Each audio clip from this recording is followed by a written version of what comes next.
When the crisis struck in February, it was a health crisis first. After some initial attempts by member states to respond individually, Europe quickly pulled itself together and tackled this unprecedented challenge. Europe is on track to work its way out of this crisis. But it's already apparent that the whole world will reach a crossroads when the health aspect and the economic aspects come together. Our economies will only pick up full speed, and indeed our lives will only go back to normal when we have an effective and safe vaccine against this virus. Today we are proposing our European vaccine strategy.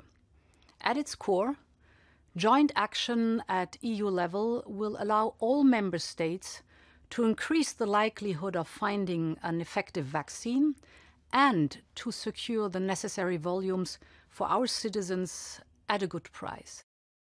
Doing so, we also avoid harmful competition amongst each other, and we deliver tangible European solidarity.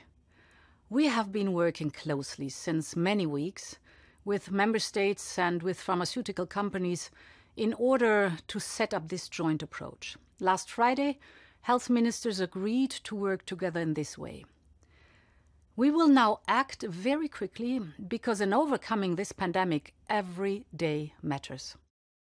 At the same time, the European Commission is supporting the idea of an universal and affordable access to vaccines, especially for the most vulnerable countries who struggle to secure enough vaccine for their people on the global market.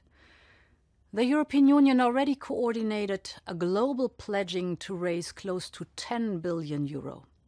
But much more is needed, and that's why we will continue to mobilize funding and political commitment from across the globe.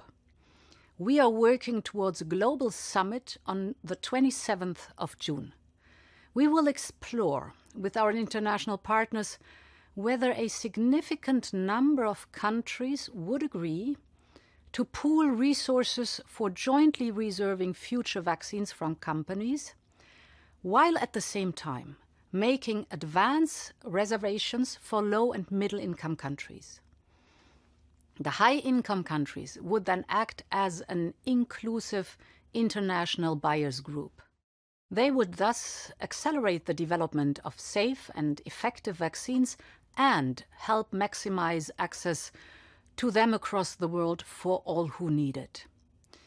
When it comes to fighting a global pandemic, there is no place for me first.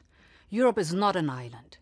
Our economies are tightly connected, not only amongst themselves, but also with the rest of the world through global trade, travel, and cooperation. Only when the economies of our trading partners will recover, Europe's economies will thrive again. And only when the world will be safe from the coronavirus, European citizens will be safe as well.